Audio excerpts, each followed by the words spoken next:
ഏകദേശം 2 ലക്ഷം വോട്ടർമാരുള്ള ഒരു നിയമസഭാ മണ്ഡലം 213 ബൂത്തുകളിലായി വ്യാപിച്ച് കിടക്കുകയാണ്. 2 ലക്ഷം വോട്ടർമാർ. 2 ലക്ഷത്തിന് ലേശം കൂടി കൂടും. കാരണം നമ്മൾ ഈ നോട്ടിഫിക്കേഷൻ വരെ ചേർത്ത വോട്ടർമാരുടെ കൃത്യമായ കണക്ക് നമ്മുടെ കയ്യിലില്ല. അതുകൂടി വന്നു കഴിഞ്ഞാൽ 2 ലക്ഷത്തിൽ കുറച്ചുകൂടി വോട്ട് കൂടും. 213 ബൂത്തുകളാണ്. ഇവിടെ നേരത്തെ ഉണ്ടായിരുന്ന 159 ബൂത്തുകളാണ്. 54 ബൂത്തുകൾ ഇവിടെ കൂടി. പുതുതായിട്ട് 54 ബൂത്തുകൾ കൂടി രൂപീകരിക്കപ്പെട്ടിട്ടുണ്ട്. ഈ പ്രാവശ്യത്തെ നിയമസഭാ തെരഞ്ഞെടുപ്പിൻ്റെ ഒരു പ്രത്യേകത എന്താണെന്ന് വിചാരിച്ചാൽ പോളിംഗ് ശതമാനം ക്രമാതീതമായിട്ട് വർദ്ധിക്കും. കാരണം വോട്ടേഴ്സ് ലിസ്റ്റ് ഇപ്പോൾ SIRന് ശേഷം നമ്മുടെ വോട്ടർ ലിസ്റ്റൊക്കെ നന്നായിട്ട് ശുദ്ധീകരിച്ചിട്ടുണ്ട്. വിദേശത്തുള്ള ആൾക്കാർ, മരണപ്പെട്ടു പോയ ആൾക്കാർ, കൊല്ലങ്ങളായിട്ട് നമ്മുടെ വോട്ടേഴ്സ് ലിസ്റ്റിൽ അഴിഞ്ഞുകൂട്ടിയിരുന്ന ആൾക്കാരൊക്കെ ഒഴിവാക്കിയിട്ടുണ്ട്. അപ്പോൾ സ്വാഭാവികമായിട്ടും നല്ല പോളിംഗ് ശതമാനം നമ്മുടെ ഈ തെരഞ്ഞെടുപ്പിൽ നമുക്ക് പ്രകടമായി കാണാൻ സാധിക്കും. അതുകൊണ്ട് തന്നെ ഏറനാട് നിയമസഭാ മണ്ഡലം എന്ന് പറഞ്ഞാൽ ഞാൻ പറയേണ്ട ആവശ്യമില്ലല്ലോ. ഇപ്പം ഇവിടെ തങ്ങൾ തന്നെ സൂചിപ്പിച്ചപ്പോൾ 3 പ്രാവശ്യമായിട്ട് ഇവിടെ മത്സരിക്കുന്നത് നമ്മുടെ പ്രിയപ്പെട്ട PK ബഷീർ സാഹിബാണ്. നമ്മുടെ പ്രിയങ്കരനായിരുന്ന സീതി ഹാജിയുടെ സീമന്തപുത്രൻ. ഞാൻ അങ്ങനെ തന്നെ വിശേഷിപ്പിക്കട്ടെ. അപ്പം ഞാൻ 2 ടേബിളായിട്ട് ഞാൻ നിയമസഭാ സാമാജികനായിരുന്നു. ഇപ്പം ഈ നിയമസഭക്കകത്തും പുറത്തും പ്രിയപ്പെട്ട ബഷീർ സാഹിബ് നടത്തിക്കൊണ്ടിരിക്കുന്ന പ്രവർത്തനങ്ങൾ നിങ്ങളുടെ മുമ്പിൽ ഞാൻ വിശദീകരിക്കേണ്ട ആവശ്യമില്ല. പക്ഷെ ഒരു കാര്യം എനിക്ക് ഉറപ്പിച്ച് പറയാൻ സാധിക്കും. നിങ്ങൾ ഈ ജില്ലയിലെ നിയമസഭാ മണ്ഡലങ്ങൾ, സംസ്ഥാനത്തിലെ 140 നിയമസഭാ മണ്ഡലങ്ങൾ നിങ്ങൾ പരിശോധിച്ചു നോക്കും. ഞാൻ പലപ്പോഴായി ഏറനാട് നിയമസഭാ മണ്ഡലത്തിൻ്റെ പാർട്ടി പരിപാടിയിലുമൊക്കെ പങ്കെടുത്തുകൊണ്ട് സംസാരിക്കുമ്പോൾ പറയുന്ന ഒരു കാര്യം ഞാൻ ഒന്നുകൂടി ആവർത്തിക്കുകയാണ്. ഈ 140 നിയമസഭാ മണ്ഡലങ്ങളിൽ കഴിഞ്ഞ കാലങ്ങളിൽ നടന്ന വികസന പ്രവർത്തനങ്ങളും ഏറനാട് നിയമസഭാ മണ്ഡലത്തിൽ നടന്ന വികസന പ്രവർത്തനങ്ങളും നിങ്ങളതൊരു താരതമ്യ പഠനത്തിന് തയ്യാറാവി. ഈ ജില്ലയിൽ ഏറ്റവും കൂടുതൽ വികസന പ്രവർത്തനം നടന്ന നിയമസഭാ മണ്ഡലം ഏറനാടാണ് എന്ന് പറയുന്നതിൽ ആർക്കും ഒരു മടിയുമില്ല.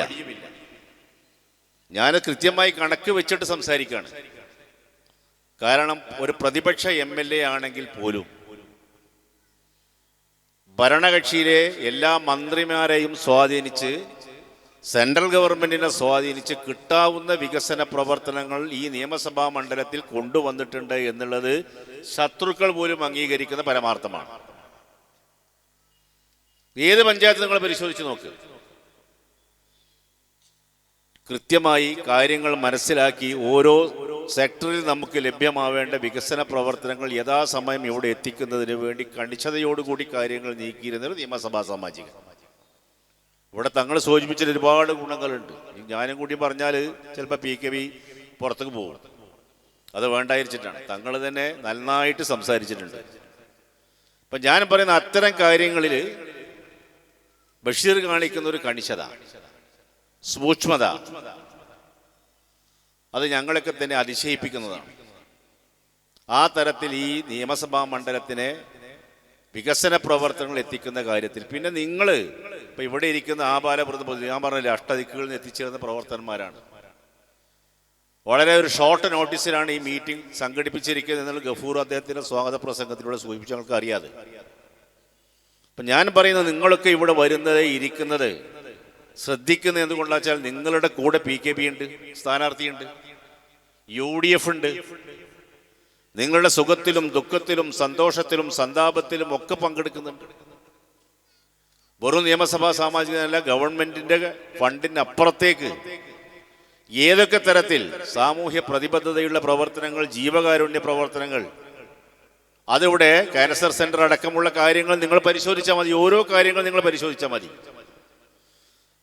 അപ്പോൾ അദ്ദേഹത്തിനെ സംബന്ധിച്ചിടത്തോളം അദ്ദേഹത്തിന് കൊടുക്കേണ്ട ഒരു വലിയ അംഗീകാരമാണ് മുസ്ലിം ലീഗിൻ്റെ സംസ്ഥാന പ്രസിഡന്റ് തന്നെ ഇവിടെ വന്ന് അദ്ദേഹത്തിന് നൽകിയിരിക്കുന്ന നിങ്ങളുടെ സാന്നിധ്യത്തിൽ ഇതൊന്നും അതിശയോക്തിപരമായി പറയുന്ന കാര്യങ്ങളല്ല, കൃത്യമായിട്ട് കാര്യങ്ങൾ മനസ്സിലാക്കി പറയാണ്. തങ്ങളൊക്കെ സംസാരിക്കുമ്പോൾ അങ്ങനെയാണല്ലോ, നമുക്കൊക്കെ എന്തെങ്കിലും പറയാം. PKB പോലെ അങ്ങനെ നമുക്ക് പറയാൻ പറ്റില്ലല്ലോ.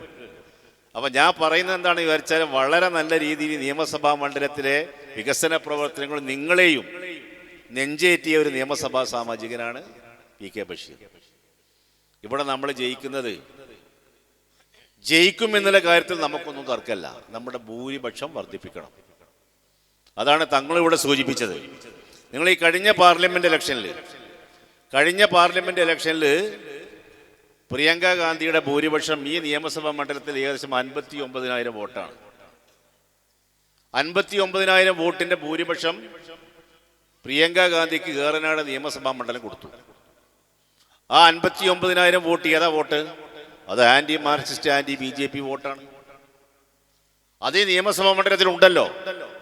അതിനുശേഷം വീണ്ടും നമ്മൾ കുറേ വോട്ടർമാരൊപ്പം ചേർത്തിട്ടുണ്ട്. അപ്പം ഞാൻ പറയുന്നത്, ഇപ്പം ഇവിടെ തങ്ങൾ സൂചിപ്പിച്ചു, നമ്മുടെ ടീം UDF ഒന്ന് നന്നായിട്ട് പ്രവർത്തിക്കുകയാണെന്നുണ്ടെങ്കിൽ അത്ര ഇല്ലെങ്കിലും അതിനോടൊപ്പം എത്തിക്കുവാൻ ഏറനാട് നിയമസഭാ മണ്ഡലത്തിലെ ഐക്യജനാധിപത്യ മുന്നണിയുടെ പ്രവർത്തകന്മാർ വിചാരിച്ചാൽ നടക്കും. നമ്മളൊരു പ്രതിജ്ഞ എടുത്തിട്ട് ഇറങ്ങിക്കഴിഞ്ഞാൽ നടക്കാൻ പോവുകയാണ്.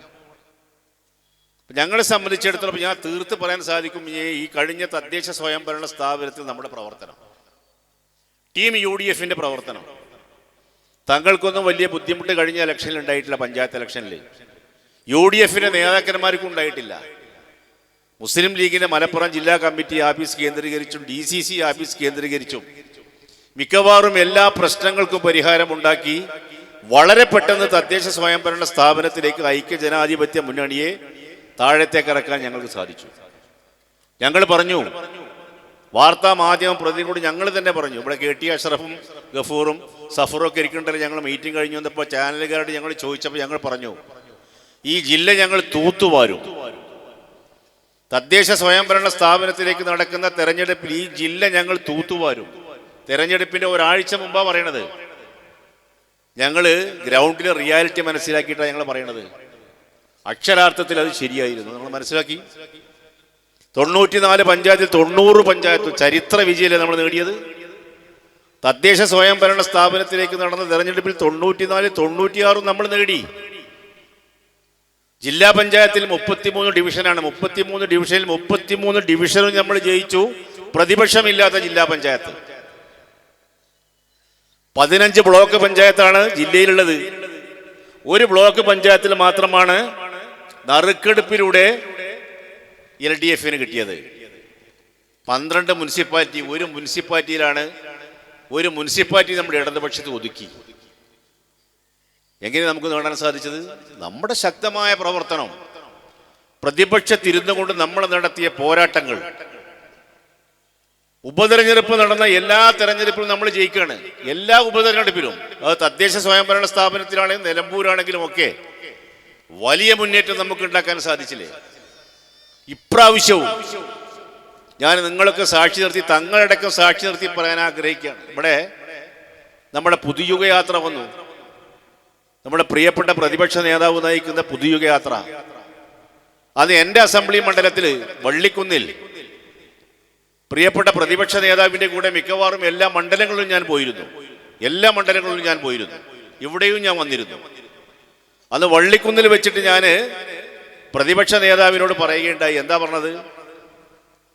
പ്രതിപക്ഷ നേതാവ് എല്ലാ സമയത്തും പറയും 100+ സീറ്റ് ഞങ്ങൾ നേടും, 100ന്റെ പുറത്ത് സീറ്റ് നമ്മൾ നേടും. ഞാൻ വള്ളിക്കുന്ന് എൻ്റെ സ്റ്റേജ് അവിടെയുള്ള പുതിയുഗ യാത്രയ്ക്ക് ഒരുക്കിയ സ്റ്റേജിൽ വെച്ച് ഞാൻ പ്രതിപക്ഷ നേതാവിനോട് പറഞ്ഞു, 84 സീറ്റ് നിങ്ങൾ മലപ്പുറം ജില്ലക്ക് പുറത്തുണ്ടാക്കിക്കോളി. 84 സീറ്റ് നിങ്ങൾ മലപ്പുറം ജില്ലക്ക് പുറത്തുണ്ടാക്കിക്കോളി. 16 സീറ്റ് ഞങ്ങൾ മലപ്പുറത്ത് നിന്ന് തരുമെന്ന് ഞാൻ അവിടെ വെച്ച് ഞാൻ പ്രസംഗിക്കുകയുണ്ടായി. അത് പ്രാവർത്തികമാക്കാൻ പോവുകയാണ്. ഈ ജില്ലയിൽ 16 സീറ്റിലും നമ്മൾ ജയിക്കുകയാണ്. ഞാൻ പറഞ്ഞു, ഞാൻ വളരെ ഉത്തരവാദിത്ത ബോധത്തോടെയാണ് ഈ സ്റ്റേജിൽ വെച്ചിട്ട് പറയുന്നത്. ഇപ്പൊ താനൂരിലുണ്ടായിരുന്നു നമ്മുടെ മന്ത്രി അബ്ദുറഹ്മാൻ മന്ത്രി. 10 കൊല്ലമായിട്ട് അവിടുത്തെ നിയമസഭാ സാമാജികനാണ്. ഞാൻ 2 ദിവസം മുമ്പ് ഞാൻ താനൂരിലായിരുന്നു. ഞാൻ ആ തീരദേശ മേഖലയിൽ നമ്മുടെ സ്ഥാനാർത്ഥിയുടെ കൂടെ MSFന്റെ സംസ്ഥാന പ്രസിഡന്റ് നവാസാണ് അവിടെ സ്ഥാനാർത്ഥി. അദ്ദേഹത്തിൻ്റെ കൂടെ ഞാൻ ഫീൽഡ് വർക്കിന് പോയി. ഞാൻ തീരദേശ മേഖലയിലൂടെ പോയത്. നിങ്ങൾ അവിടെ ചെല്ലണം. ജീവിതത്തിൻ്റെ രണ്ടറ്റം കൂട്ടിമുട്ടിക്കാൻ വേണ്ടി പാടുപെടുന്ന മത്സ്യത്തൊഴിലാളികൾ, പാവങ്ങൾ, പരമ്പരാഗതമായ മത്സ്യത്തൊഴിലാളികൾ, അവർക്ക് ഞാൻ പറഞ്ഞില്ലേ വറുതിയും പട്ടിണിയുമാണ് അവിടെ. ആ തീരദേശ മേഖല മൊത്തത്തിൽ കണ്ടാൽ തന്നെ ഇവിടെ ഒരു മന്ത്രി പ്രതിദാനം ചെയ്തൊരു നിയമസഭാ മണ്ഡലമാണല്ലോ ഇത് എന്ന് നമ്മൾ അതിശയിച്ചു പോകും. ഞാനൊരു തീരദേശ മേഖലയിൽ MLA ആയിരുന്നു. നിങ്ങൾക്കറിയാലോ, വള്ളിക്കുന്ന്, ആനങ്ങാടി മുതൽ കടലുണ്ടി നഗരം വരെ തീരദേശ. നിങ്ങൾ അവിടെ നിന്ന് പോയി നോക്കി. ഈ മന്ത്രിയായിട്ട് പോലും അവിടുത്തെ സാധാരണക്കാരായ ജനങ്ങളെ ശ്രദ്ധിക്കാൻ സാധിച്ചിട്ടില്ല. അതുകൊണ്ട് തന്നെയാണ് അദ്ദേഹം അവിടെ ഓടി.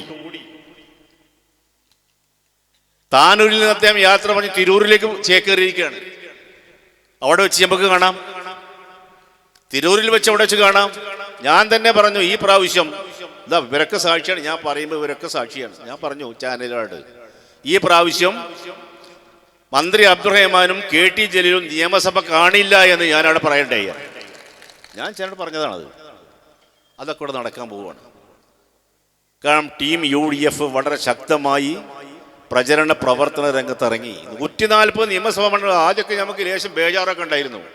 ചില പടലപ്പിണക്കങ്ങളും ചില അഭിപ്രായ വ്യത്യാസമൊക്കെ കേട്ടപ്പോൾ നമുക്ക് മനസ്സിന് വലിയ ബേജാറുണ്ടായിരുന്നു. കാരണം ഈ ഗവൺമെൻറ് നമ്മൾ യാത്രയപ്പ് കൊടുക്കണം. തങ്ങൾ പറഞ്ഞത് യാത്രയപ്പ് കൊടുക്കുകയാണ്. ആബാലവൃദ്ധ ജനങ്ങൾ ഒരു അവസരത്തിന് വേണ്ടി കാത്തിരിക്കുകയാണ്. അപ്പം അത് നമ്മൾ പ്രയോജനപ്പെടുത്തി. എനിക്കതാ പറഞ്ഞത്, ഞാൻ മറ്റ് രാഷ്ട്രീയ കാര്യങ്ങളിലേക്ക് ഒന്നും പോകുന്നില്ല. ഏറനാട് നിയമസഭാ മണ്ഡലത്തിനെ സംബന്ധിച്ച് നന്നായി അറിയുന്ന ഒരാളെ എന്നുള്ള നിലക്ക്, നിങ്ങളുടെ ജനപ്രതി ബഷീറുമായിട്ട് നല്ല അടുത്ത ബന്ധം സ്ഥാപിക്കുന്ന ആളെ എന്നുള്ള നിലയ്ക്ക്, ഇവിടെ നടക്കുന്ന ഓരോ പ്രവർത്തനങ്ങളും സന്തോഷപൂർവ്വം നോക്കിക്കാണുന്ന ഒരാളെ എന്നുള്ള നിലക്കാണ് ഞാൻ പറയുന്നത്. നമ്മുടെ ഭൂരിപക്ഷം നമുക്ക് വർദ്ധിപ്പിക്കണം.